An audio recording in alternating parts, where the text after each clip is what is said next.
Bonjour à tous, bonjour à toutes, je suis ravie de vous retrouver sur le plateau du Fil Rouge. Nous nous retrouvons pour une émission portant aujourd'hui sur le thème Ombre et Lumière, une émission qui sera divisée en 3 parties. Alors pour la première partie, j'aurai 3 invités avec moi pour parler de la lumière et ses techniques. Dans une seconde partie, j'aurai avec moi un ancien étudiant de l'ARFIS et un petit nouveau et ils échangeront ensemble sur leur parcours. Et enfin, pour clôturer cette émission, nous recevrons un chef opérateur, directeur photo. Il viendra nous parler de la fête du court-métrage et également de son métier. On débute tout de suite cette émission avec un premier invité. Donc c'est un début d'émission autour de la lumière et ses techniques. Et je vais recevoir Jean-Louis Isbiki. Il est physicien lumière. On l'accueille chaleureusement.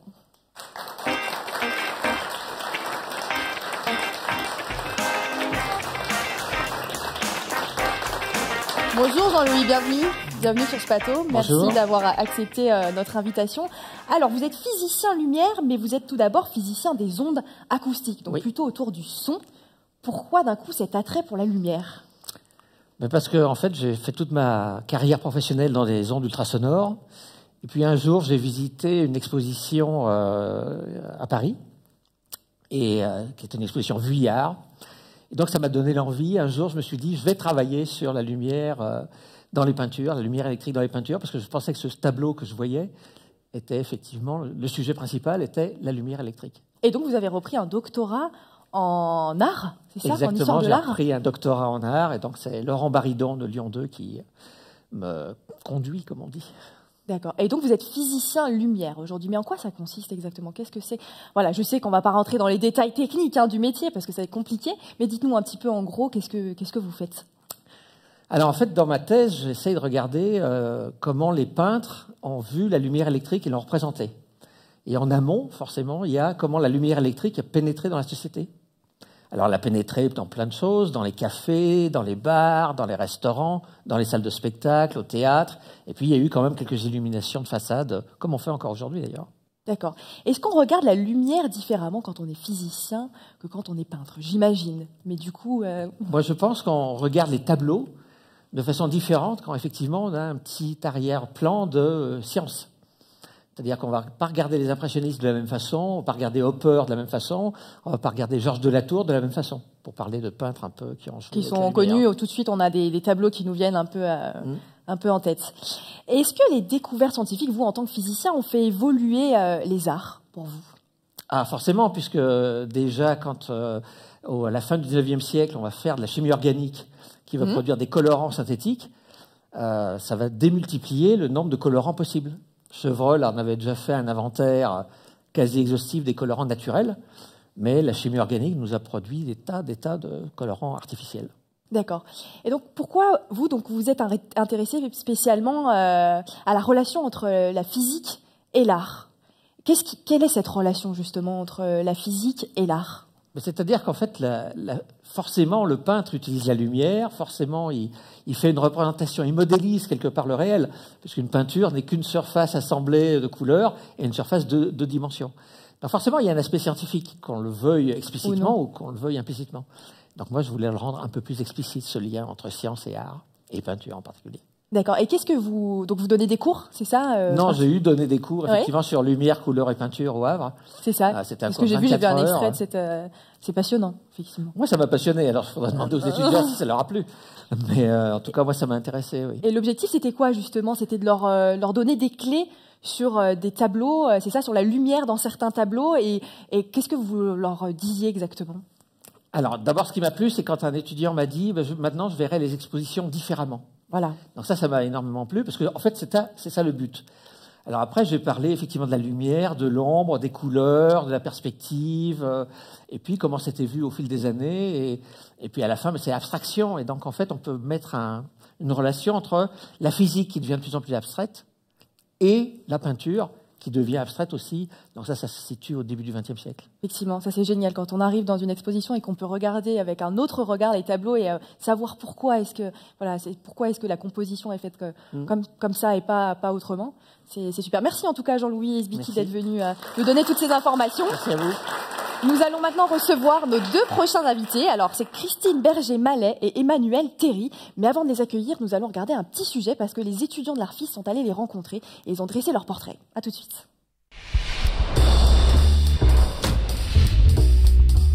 Je suis peintre, je donne des cours de peinture et j'ai fait les beaux-arts. Je travaille dans le cinéma et l'audiovisuel depuis plus de 30 ans, 31 ans, un truc comme ça. Quand je parle de couleur également, je parle de contraste, mais pas le contraste d'une façon classique. C'est-à-dire que pour moi, la lumière ne doit pas être belle forcément. Elle doit être adaptée à ce qu'on filme. Ce qui est important, c'est le fond, c'est le scénario, et si c'est un film trash, la lumière, elle doit être trash, quoi. Je vais pas y mettre de personnages parce que les personnages ne font pas partie de l'émotion que je recherche. C'est vrai qu'ils sont vides, mais ils sont pas vides à la Hopper ou avec un seul personnage parce que je veux pas raconter d'anecdotes. Mes peintures ne parlent pas de solitude. J'adore inventer des systèmes, j'adore et la lumière s'y prêtait bien.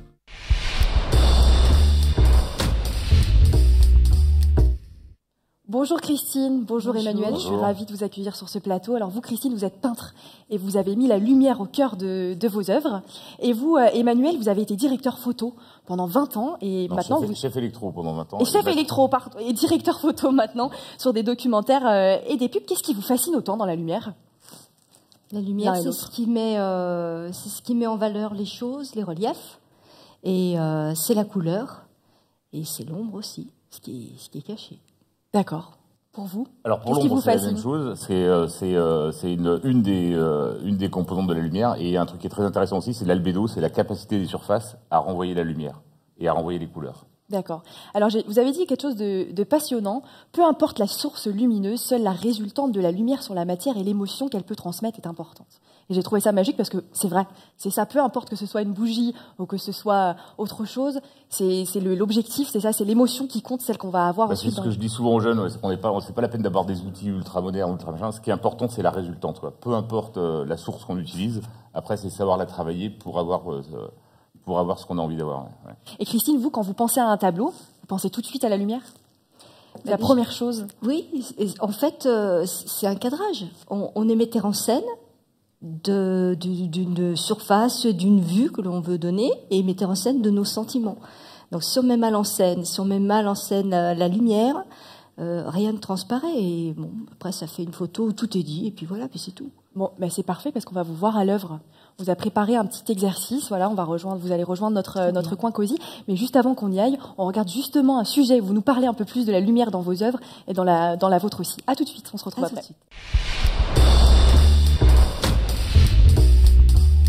Il n'y a pas de noir dans ce que je fais.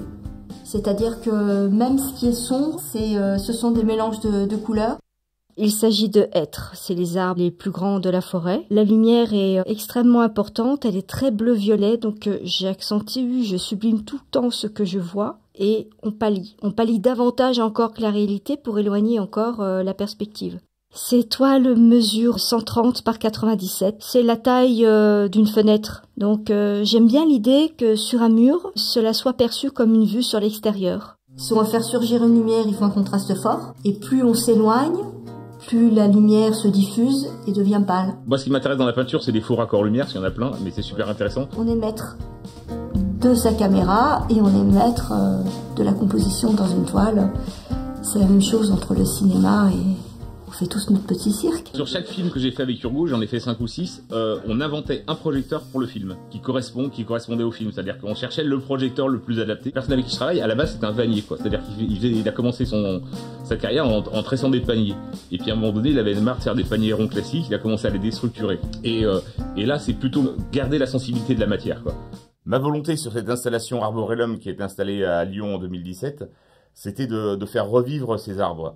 Donc dans chaque rondelle de bois, j'ai installé un circuit LED et ces circuits LED étaient indépendants, donc il y en avait je crois 300 à peu près, et ça me permettait en fait de programmer de la sève qui monte et qui descend le long de ces grands mâts.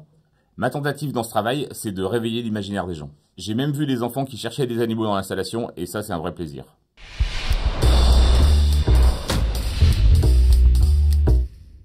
Merci Emmanuel, merci Christine d'avoir rejoint notre coin cosy avec une installation toute particulière.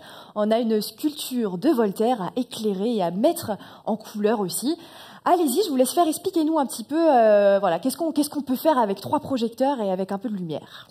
Alors, on va commencer avec un seul projecteur et on va faire une lumière antisolaire, c'est-à-dire une lumière qui vient du sol, qui a un reflet d'une source de lumière. Donc, on va commencer par le projecteur qui est là, c'est bon, c'est coupé. Et je vais laisser à Christine le soin d'apporter un peu de couleur à cette direction. Ouais. Et alors, pourquoi on l'appelle antisolaire, cette lumière? Parce qu'elle vient du sol. Elle vient du sol, voilà. C'est ça. Passionnant. Allez-y. Donc, on va commencer par une lumière bleue, par exemple. C'est une lumière froide, voilà. Donc, par en dessous, on a une lumière un peu inquiétante. Ce Voltaire nous paraît pas très très sympathique de par son regard. C'est renforcé par la lumière, c'est renforcé par les clairs-obscurs. Et puis, on peut modifier petit à petit, rajouter un petit peu plus de rouge dans le bleu. Voilà, ça accentue encore les contrastes, ça fait ressortir le tour des yeux encore plus bleuté. On peut aller jusqu'au violet. Et voilà, grâce à ce que fait Emmanuel, tout est exagéré. D'accord. C'est un réflecteur, c'est ça, Emmanuel? Oui, c'est un réflecteur, oui. On utilise ça régulièrement sur les tournages oui, tout le temps, mais même dans la vie de tous les jours, toute surface est réfléchissante. Donc, ça peut être le parquet, ça peut être... Oui, il y a d'ailleurs un peintre qui l'a super bien étudié, qui s'appelle Willem Hammershøi, qui a peint 20 fois sa femme dans la cuisine, avec 20 lumières différentes, et du coup, ça permet d'analyser toutes les petites différences suivant les heures du jour. C'est super intéressant. Bien sûr. Mais même quand on est sur la neige, on le voit tout de suite, on voit bien. Hein. Puis d'ailleurs, on prend des coups de soleil à cause de ça, parce que la lumière réfléchit. Qu'est-ce qu'on peut faire d'autre alors avec cette sculpture? Alors, on va passer à quelque chose de beaucoup plus classique, avec une lumière latérale. Et en fait, je vais montrer que juste avec un petit réflecteur, on va couper celui-ci, merci. Juste avec un petit réflecteur, on peut faire soit du fil positif, c'est-à-dire du remplissage en fait, pour décontraster notre ami Voltaire, soit du fil négatif où on contraste encore plus. D'accord. Voilà. Et après, Christine va pouvoir jouer sur la couleur de la lumière pour lui donner une tonalité plutôt matin, plutôt je laisse. Allez, on va regarder ça. Oui, bah alors on va mettre une couleur un peu jaune-orangé pour réchauffer, hein, contrairement à tout à l'heure. C'est une lumière chaude, voilà. Donc là, on est voilà, et c'est adouci par la surface blanche. Il suffit de l'ôter et on voit très très bien que le contraste est bien plus important. Donc on n'est plus du tout en lumière matinale, disons. Là, c'est clairement un clair-obscur. On a la surface très sombre et la surface très chaude. Donc un éclairage, on dit ça à la Rembrandt. Voilà, le clair-obscur, c'est ça. C'était une époque où on ne peignait que sur une surface sombre. On faisait surgir la lumière en faisant intervenir dans les couleurs le blanc, qui mettait en valeur une lumière très très blafarde, hein, la lumière des bougies, la lumière de la lampe à essence. Et puis petit à petit, les choses ont évolué. La lumière dont parlait Jean-Louis est arrivée et on a pu avoir des scènes qui étaient éclairées d'une manière plus homogène. Donc là, si on remet le déflecteur, voilà, de cette manière-là, on n'a qu'une source de lumière. On est moins en clair-obscur, et si on met plusieurs sources de lumière, on peut jouer sur les tons chauds, les tons froids, et l'ombre deviendra une lumière froide dans les tons bleus, mais plus sombres. D'accord. Emmanuel, vous nous avez dit que c'était un éclairage classique. Qu'est-ce que vous entendez par là, pour ceux qui connaissent vraiment rien en lumière? C'est-à-dire que c'est un éclairage, il y a une direction de lumière. L'éclairage classique, c'est-à-dire qu'il y a une direction de lumière, et après, c'est que de la compensation. Après, quand on étudie la peinture, on s'aperçoit qu'il y a plein de faux raccords dans la peinture. C'est-à-dire que les peintres, ils sont pas assujettis au soleil, donc ils s'amusent à tricher. Et quand on regarde des tableaux de peur, des choses comme ça, c'est plein de faux raccords, mais malgré tout, l'ensemble fonctionne. D'accord. Et c'est intéressant pour un chef opérateur de s'inspirer de ça aussi et de se permettre des libertés par rapport aux règles et aux dogmes entre guillemets de la lumière. D'accord, on peut faire plein de choses avec une seule base de lumière. Oui, une seule base de lumière, puis utiliser des surfaces plus ou moins réfléchissantes, utiliser la couleur, utiliser pour travailler après le projecteur. Merci beaucoup Christine, merci beaucoup Emmanuel, c'était passionnant. Merci d'avoir été avec nous. Nous allons passer à notre seconde partie, la lumière et ses apprentissages, avec la présence d'un ancien étudiant de l'Arfis. Alors pour mieux le connaître déjà, on va diffuser un sujet sur lui. C'est une compilation de ses projets sur l'année 2017. À tout de suite.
Combier. Bonjour. Merci infiniment d'avoir accepté notre invitation. Alors, vous avez fait l'Arfis, vous, il y a 6 ans déjà, et aujourd'hui, vous êtes chef opérateur C'est ça. et étalonneur pour des courts-métrages, des clips, des films institutionnels. Quel souvenir vous gardez de l'Arfis? Eh ben, déjà un bon souvenir. Moi, ça fait 7 ans que j'avais fait la première année. Et l'Arfis, oui, super souvenir. Aujourd'hui, moi, les gens avec qui je bosse, c'est d'abord des collègues de l'Arfis, avec qui on faisait un peu des un petit des réseau, bêtises du coup, et qui se des crée trucs derrière sympas, l'école. quoi. Et voilà. Et puis après, on a essayé de pousser le truc pour voir si on pouvait faire une équipe solide un peu dans les différents projets. Donc ouais, l'Arfis, moi, c'est surtout les techniciens avec qui je bosse aujourd'hui. On est tous de l'Arfis, quoi. J'imagine professionnellement aussi, c'est une école qui vous a beaucoup apporté. Oui. Vous avez tout appris ici. Beaucoup, on apprend sur le terrain, Oui, énormément. on apprend beaucoup le langage, en fait, un peu du milieu pour essayer de se faire comprendre un peu par tout le monde, on va dire, à l'Arfis.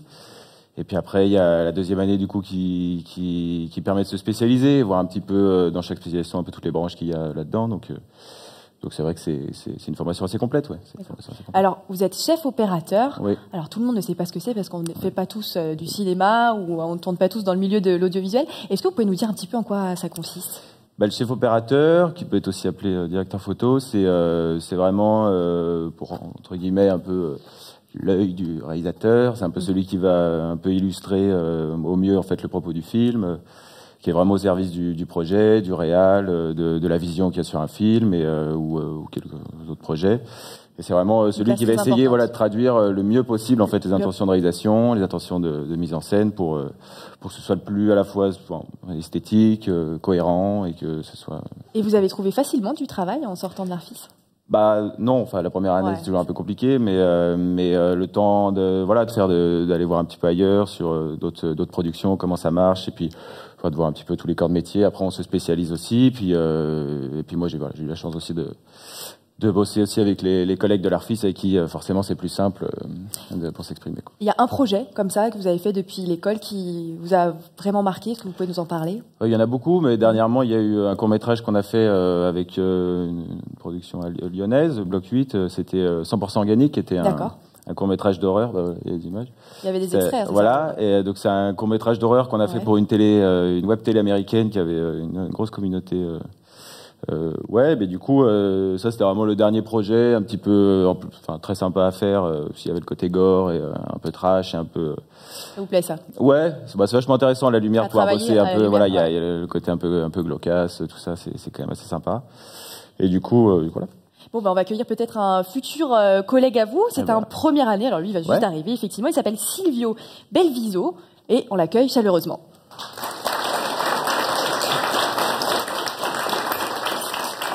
Bonjour Silvio. Bonjour. Je vous en prie. Merci. Installe-toi confortablement. D'ailleurs, je vais te tutoyer, c'est beaucoup plus simple. Alors, tu es à l'école à l'Arfis depuis septembre. Pourquoi tu as choisi l'Arfis comme école? Alors, qu'est-ce que tu es venu chercher ici? Du coup, ça fait longtemps que je m'intéresse à la vidéo. Et en gros, j'ai cherché sur Lyon, sur Paris. J'ai hésité un peu entre les deux et finalement, je suis resté à Lyon. Et l'Arfis, c'est celle qui est restée, qui ressortait du lot en fait. Celle dont j'ai entendu parler. Pour quelle raison alors? Que ça formait des bons techniciens, que c'était réputé dans le milieu, des choses comme ça. Qu'est-ce que tu veux faire? Tu as une idée un petit peu plus précise du métier que tu voudrais faire en sortant d'ici? Ouais, déjà en venant, je savais que c'était l'image qui m'intéressait. De base, c'est vraiment le cadrage. Après, j'ai appris un peu ce qu'il y avait d'autre à côté. Du coup, la lumière, je m'intéresse de plus en plus. Mais autant il y a la machinerie qui a l'air intéressante. Enfin, il y a tout plein de choses, mais c'est plus dans les métiers de l'image, vraiment, que le son. Ouais. Tu nous as dit que ça a été pas forcément facile, effectivement, de trouver du travail après. Est-ce qu'il y a, du coup, des stages ici qui t'ont permis, petit à petit de... Ici, non. Après, l'école encadre pour qu'on ait des heures de stage à faire pour l'école. Donc après, c'est un peu à chacun de les faire là où il faut que ce soit mieux pour soi, quoi. Mais oui, après, je pense qu'il faut faire le plus possible de stages au début pour essayer pour voir un petit peu ce que fait tout le monde en fait sur un plateau, quoi. C'est ça. Il faut aller voir les professionnels, il faut aller sur le terrain, il faut aller se confronter aux difficultés comme on est en train de le faire actuellement. Voilà, c'est comme ça qu'on apprend. Justement, tu m'as dit que la lumière t'intéressait. Est-ce que c'est quelque chose que vous travaillez déjà beaucoup en première année? On a eu des initiations, disons. Après, on n'est pas allé vraiment en profondeur, mais Mais après, c'est des choses qu'on étudie plus en deuxième année. Et après, on a encore des modules qui arrivent sur la deuxième partie de l'année. D'accord. Donc, Bonne continuation en tout cas. Ouais, Continuez d'apprendre. Merci beaucoup Jean pour votre témoignage aussi. On passe à la troisième partie de notre émission, la lumière et ses productions. Alors actuellement dans toute la France a lieu la fête du court-métrage et nous avons profité justement de cette actualité pour faire intervenir un chef opérateur dont le film est présent dans ce festival. Il s'agit de Laissez-moi danser de Valérie Leroy et on regarde tout de suite une bande-annonce du film.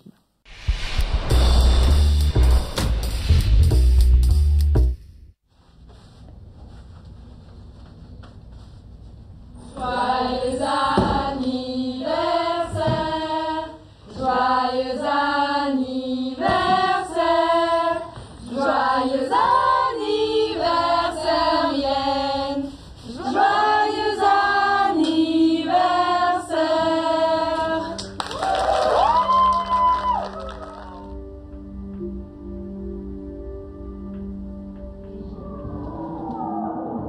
Allez, la fête est finie là, hein, au boulot.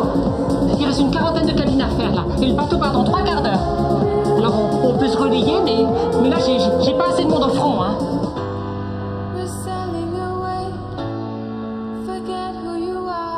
Ils doivent nous payer les heures de retard, merde quoi.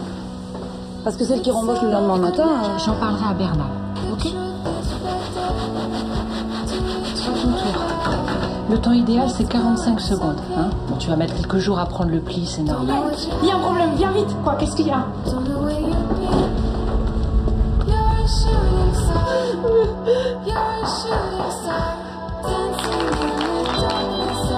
Et comment vous avez fait? Oui, bien sûr, je leur dis tout de suite de se remettre au travail. Vodka.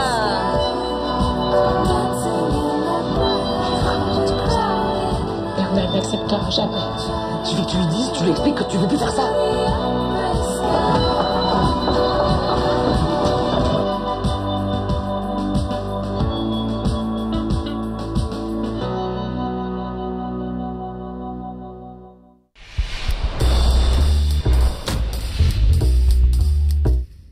Bonjour Thomas, Bonjour. merci infiniment de nous avoir rejoints dans notre petit salon privé cosy. Oui, c'est vrai qu'on est très bien. On est très bien Merci assis, de m'accueillir. effectivement. Donc vous êtes chef opérateur. Est-ce que vous pouvez nous dire un petit peu quel a été votre parcours pour en arriver jusqu'ici? Le parcours... Rapidement. Ouais, rapidement. C'est grande ligne. Moi, je suis un ancien électricien en fait. J'ai attaqué comme ça il y a 15 ans maintenant. Et je me suis toujours intéressé à la lumière. Je suis passé chef opérateur en 2009, on va dire, où je considérais que j'étais mûr pour pouvoir proposer des choses à des réalisateurs et puis voilà, travailler comme chef op quoi. J'ai continué en parallèle ma carrière d'électricien. Et qu'est-ce qui vous a séduit alors dans ce métier? C'est de jouer avec la lumière en fait, de créer des émotions et de mettre en lumière des situations et des comédiens quoi. Je suis passionné par la lumière en fiction. D'accord. Et justement, on vient de voir un extrait du court-métrage Laissez-moi danser, sur lequel vous étiez chef opérateur. Il y avait un traitement particulier là sur la lumière? Un traitement, en fait, les images qu'on voit là, c'est donc tout se passe dans un ferry. Le traitement, c'était un enjeu en fait de tourner dans des décors complètement exigus, enfin dans des couloirs, dans des cabines. Donc on a cette contrainte de faire de la lumière dans un endroit où on ne peut pas en mettre. Donc je devais trouver adapter en fait, trouver des projecteurs qui puissent être à l'image, passer comme des lampes de jeu et voilà. Donc c'est un peu le traitement, c'était le challenge en fait d'être le plus réduit possible, autant pour la caméra que pour la lumière en fait.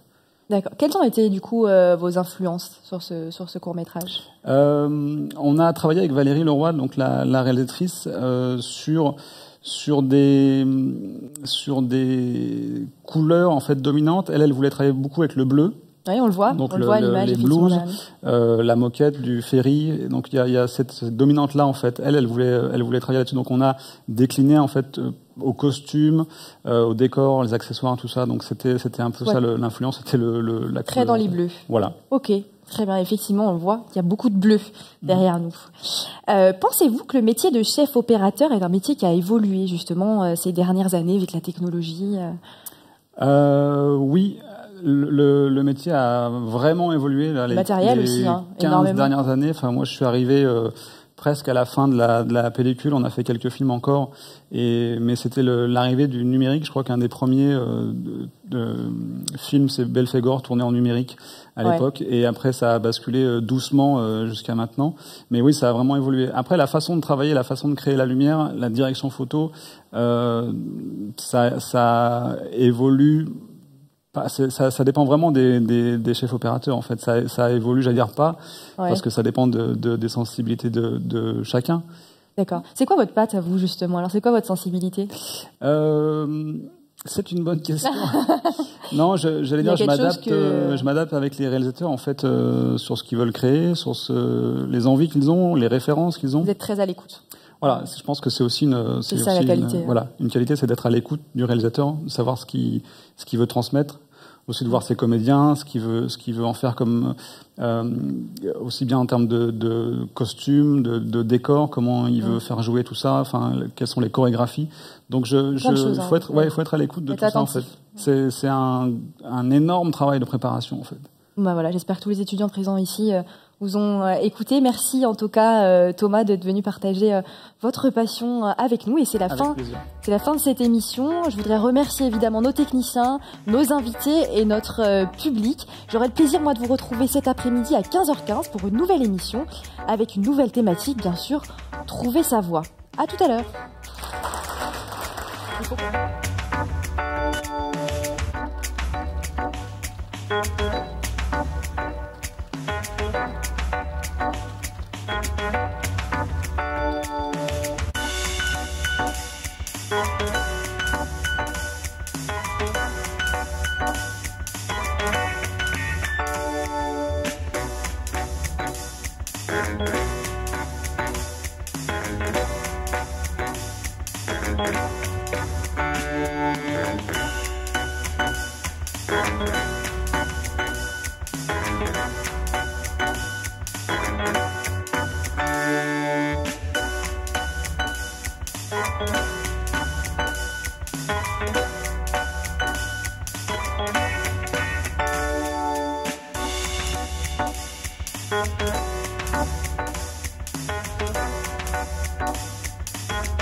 Thank you.